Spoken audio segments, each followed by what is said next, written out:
Selamat pagi bersama saya Syaza Nutritionist, pakar pemakanan anda. Kita dah pun, orang kata dah nak masuk seminggu dah berpuasa. Macam mana adik-adik semua, berpuasa tak? Kita hari ni dalam episod sarapan sihat, tapi sebenarnya kita boleh juga jadikan sahur sihat. Itulah hari ni saya nak perkenalkan satu menu yang orang kata sangat sesuai, lagi-lagi waktu sahur yang kesuntukan masa. Tapi yang penting seimbang dan juga bernutrisi. Apa menu yang kita nak sediakan tu? Hari ni kita nak sediakan tortilla ikan. Macam mana nak buat tortilla ikan ni kan? Tak apa, saya akan kongsi kejap lagi. Tapi hari ni saya nak jugalah orang kata kongsikan tips-tips macam mana nak bangunkan anak kita sahur ni. Sebab saya tahu inilah struggle, kesusahan, kepayahan ibu bapa. Sebab kita tahu kita nak galakkan anak-anak kita berpuasa, tapi risau kan bila mereka tak dapat bersahur. Sebab sahur ni merupakan sangat penting untuk membekalkan bukan saja tenaga tapi nutrisi anak-anak kita supaya dia boleh berpuasa dengan orang kata tak berlapar, dengan gembira, dengan tak stres. Ini pun sangat mempengaruhi jugalah emosi mereka ketika berpuasa. Sebab itu sangat penting kita pastikan anak-anak kita bersahur. Pertama sekali kita perlulah boleh ajak anak-anak kita tidur lebih awal. Lepas saja terawih, mungkin kita boleh tidur terlebih dahulu supaya kita boleh bangun.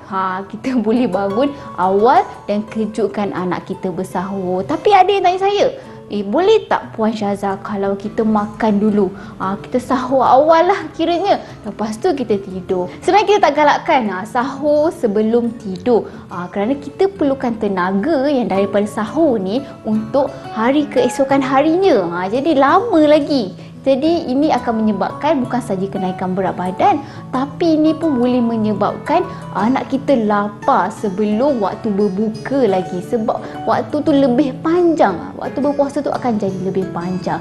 Sebaiknya kita waktu sahur kita tu memang pada waktu sahur. Lagi orang kata lagi lewatkan lebih baik. Yang kedua, selain kita galakkan anak kita tidur lebih awal, kita juga bolehlah sediakan makanan-makanan kegemaran mereka pada waktu sahur. Bukan je waktu buka je. Sebab kadang-kadang biasalah waktu buka ni nak makan apa kan. So pastikan juga waktu sahur ni buatkan mereka tu tunggu-tunggu. Mak kita nak masak ni, nak masak tu. Kadang-kadang bila kat sekolah bercerita kan anak kita ni kat kawan-kawan dia. Jadi akan lebih excited, akan jadi lebih seronok untuk bangun sahur. Dan yang pastinya kita galakkan juga sahur tu beramai-ramai lah, berjemaah, janganlah sendiri-sendiri. Itu pun akan mengeratkan juga silaturahim antara keluarga. Gunakan kesempatan bulan Ramadan ni bukan untuk saja mendapat pahala, tapi juga untuk mengeratkan silaturahim antara keluarga kita. Dah panjang dah, orang kata tertazkirah pula kan. Tak apa, hari ni saya nak cerita menu sebenarnya. Jadi macam mana kita nak sediakan kita punya tortilla ikan ni? Apa bahan-bahannya dan macam mana cara penyediaan? Sebab tu jangan pergi mana-mana, kita kembali selepas ini.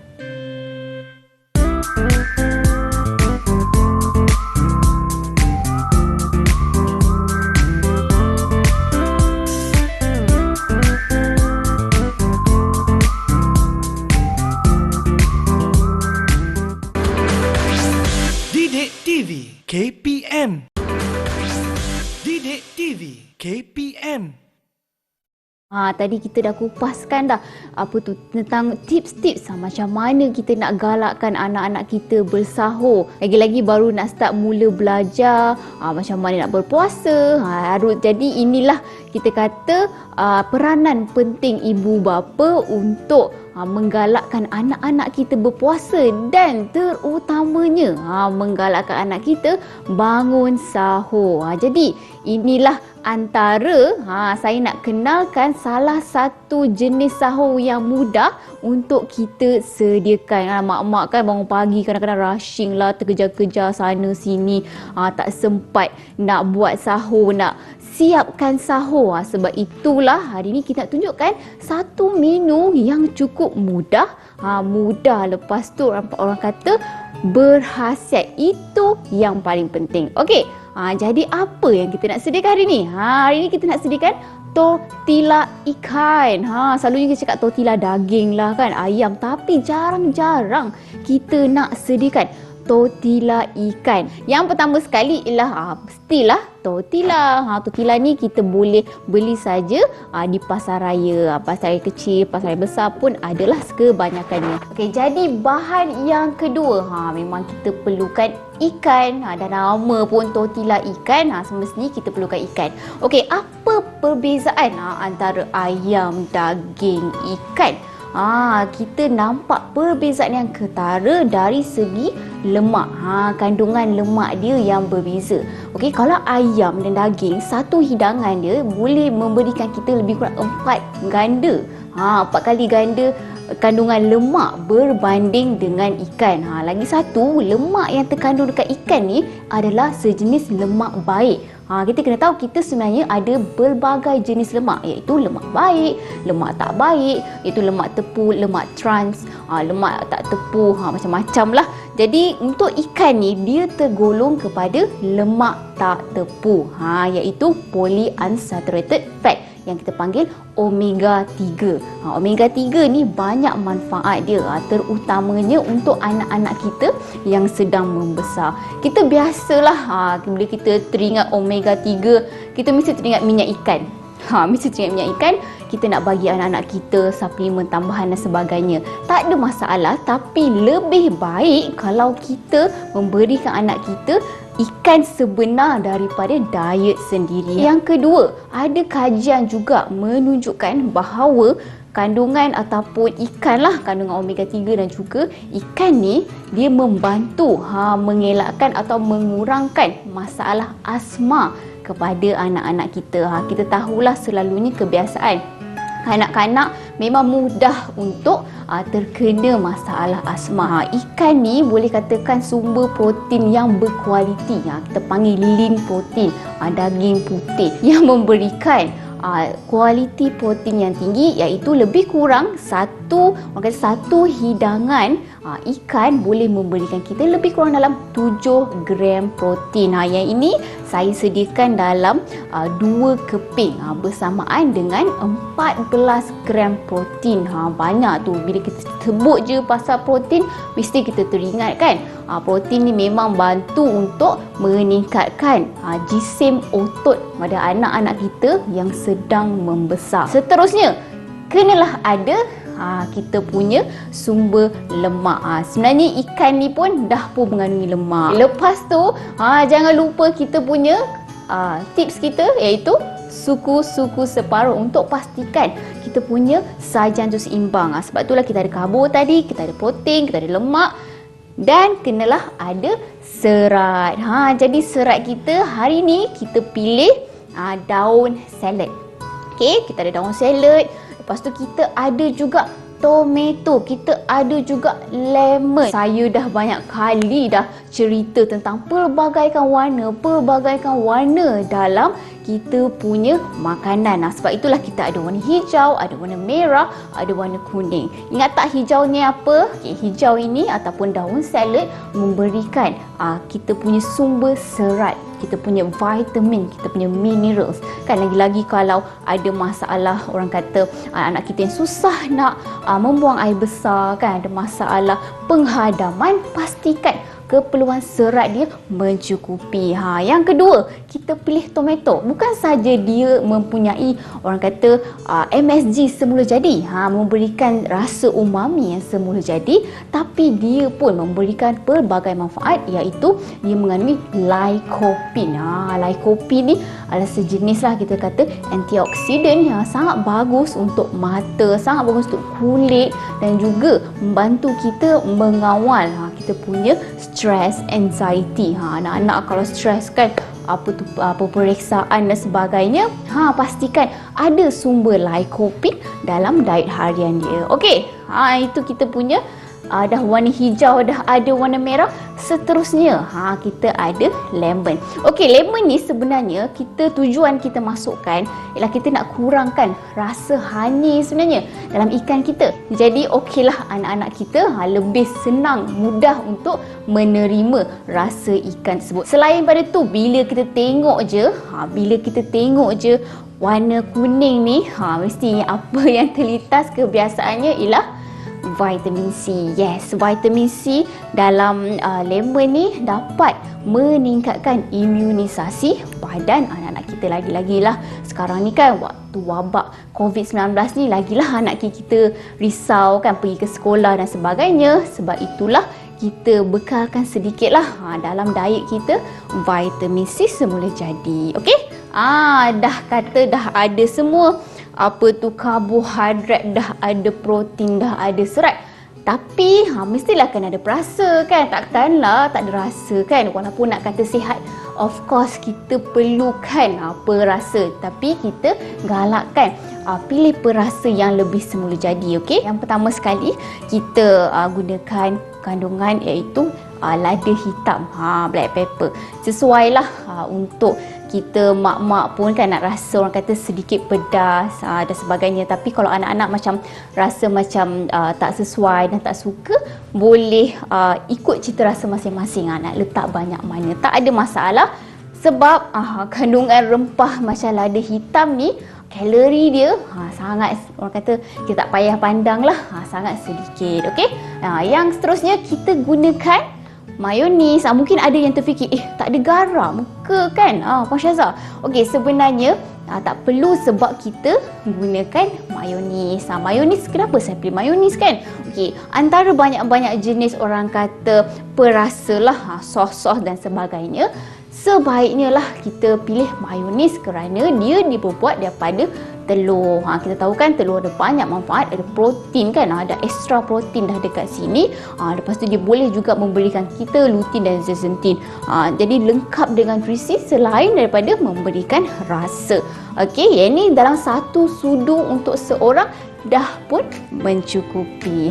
Jadi saya dah tunjukkan cara-cara semua kan, semua bahan-bahan macam mana nak buat ni. Sebab itu jangan pergi mana-mana, kita kembali selepas ini.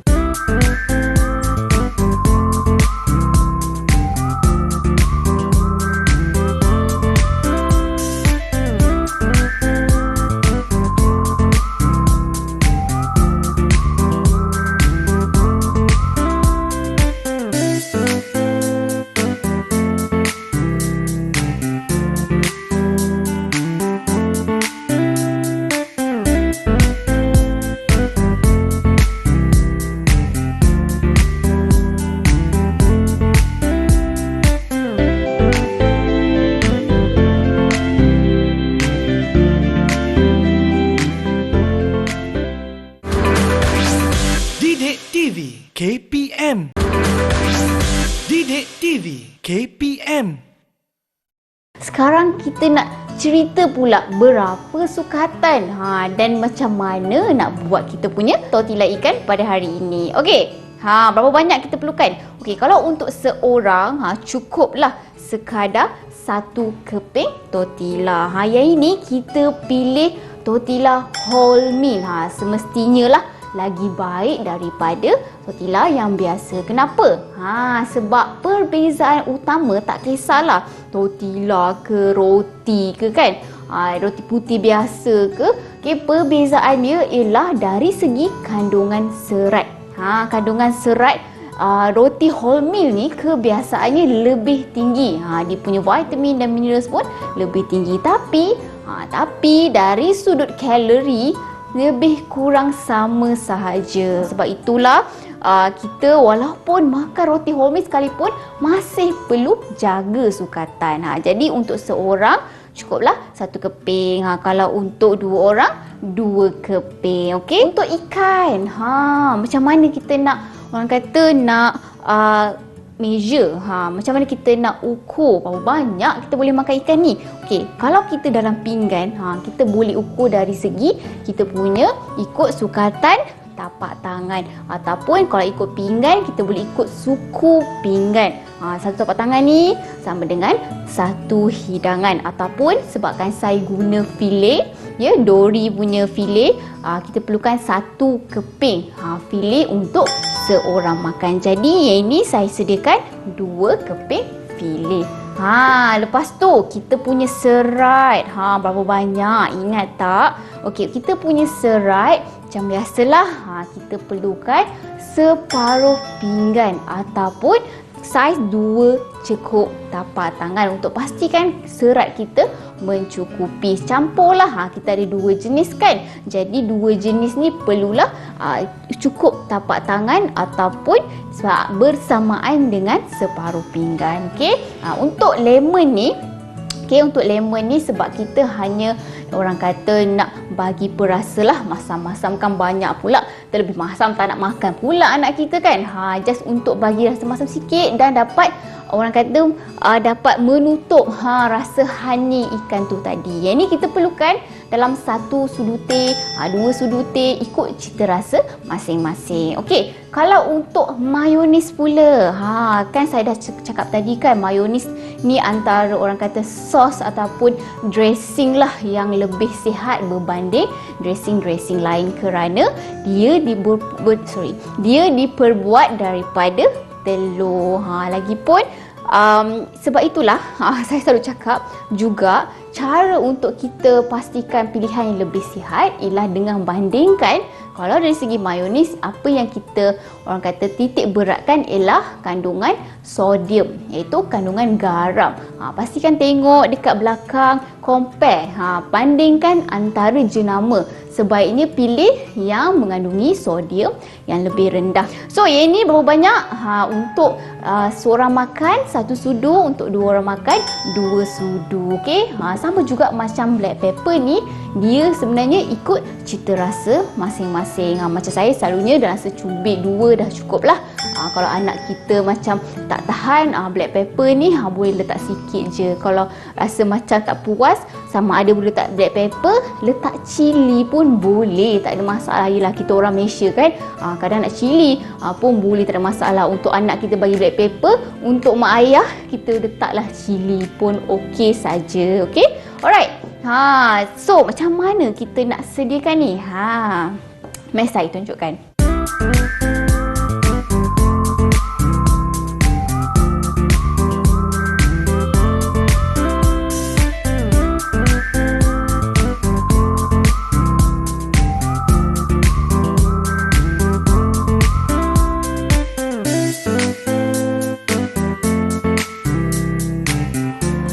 Jadi mula-mula kita sebenarnya ikutlah masing-masing punya cita rasa. Macam saya selalunya saya buat potong secara dadu lah. Ya, masing-masing punya cita rasa sendiri.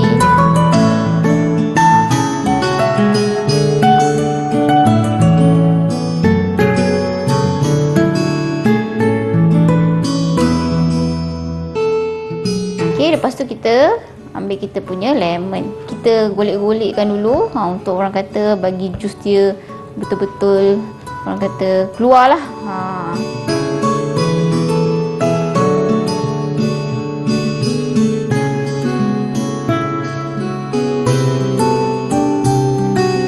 Okey, kita masukkan ikan kita.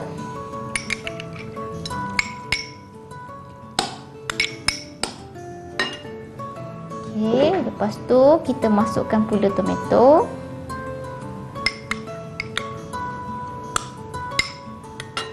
Tu kita masukkan kita punya mayonis dalam lebih kurang, sebabkan yang ni untuk 2 orang makan kan. Jadi dalam 2 sudu. 1 2. Untuk black pepper, ikut cita rasa masing-masing. Saya dalam secubit 2 je lah. Macam tu. Okey, last sekali kita masukkan kita punya jus lemon. Dan gaulkan.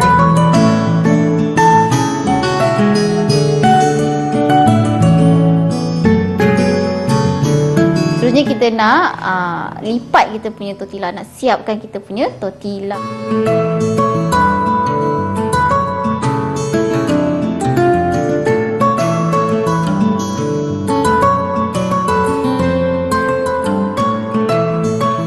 So lipat je lah. Kita lipat saja. Ni memang cukup mudah yang kita sediakan.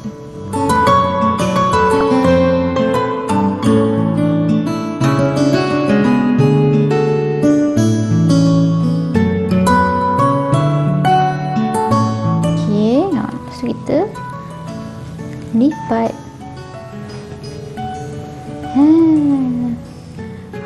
Dah jadi kita punya tortilla. Okey, jadi siaplah sudah tortilla ikan kita.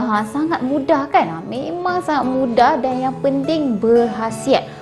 Ingat tak macam mana kita nak tahu kita punya hidangan ataupun sajian kita ni cukup sihat, seimbang dan lengkap? Perlulah ada 3 jenis makronutrisi, iaitu kena ada karbohidrat, kena ada protein, lemak dan juga serat. Lagi-lagi kita nak hidangkan ni waktu sahur, merupakan orang kata memang sangat penting lah kan. Anak-anak kita perlukan tenaga sepanjang hari, jadi memang penting untuk kita hidangkan sajian sahur yang lengkap. Ini tips lah saya nak bagi tambahan.